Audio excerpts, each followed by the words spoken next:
Shikandin, une fille devenue garçon. Durant les préparatifs de la grande guerre du Mahabharata, Bhisma énumère toute une liste de combattants dont il évalue les qualités guerrières. Il se déclare prêt à affronter n'importe lequel de ses ennemis, sauf Shikandin, car il refuse de se battre avec une femme ou contre quelqu'un qui autrefois a été une femme.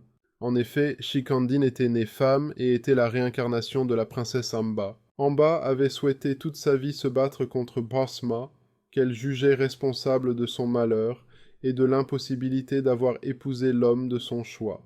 Ne pouvant se battre en tant que femme, elle avait tout de même obtenu de Shiva la promesse de devenir un homme dans sa prochaine vie. À la suite de cette promesse, Amba avait décidé de mettre volontairement fin à sa vie en entrant dans le feu d'un bûcher. Ensuite, parce que sa femme ne lui donne pas d'enfant et afin de se venger de Bhisma, le roi Drupada a recours à Shiva et lui demande la grâce d'un fils. Shiva exauce sa demande, mais lui promet une fille qui deviendra un fils.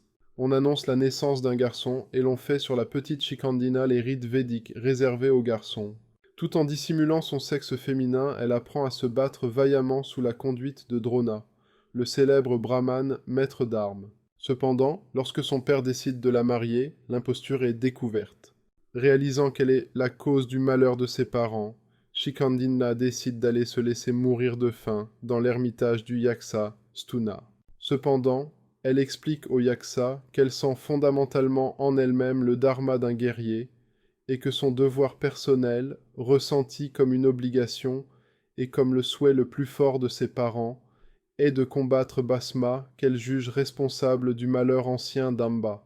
Stuna, persuadée de servir le destin, accepte finalement d'échanger temporairement leur sexe pour que Shikandin, prénom féminin, devienne Shikandin, prénom masculin, un homme pouvant se battre.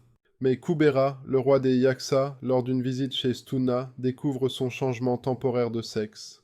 Il maudit Stuna, considérant qu'il a humilié l'honneur viril de tous les Yaksa, et le condamne à garder le sexe féminin jusqu'à sa prochaine renaissance.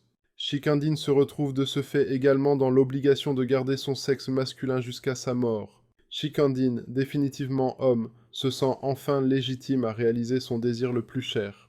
Il combat, tout joyeux, dans le clan des Pandavas, lors de la Grande Guerre, et participe ainsi à la victoire finale d'Arjuna et au triomphe général du Dharma, l'ordre socio-cosmique. Ainsi, le fils de Drupada, le meilleur des guerriers, a été une femme puis un homme.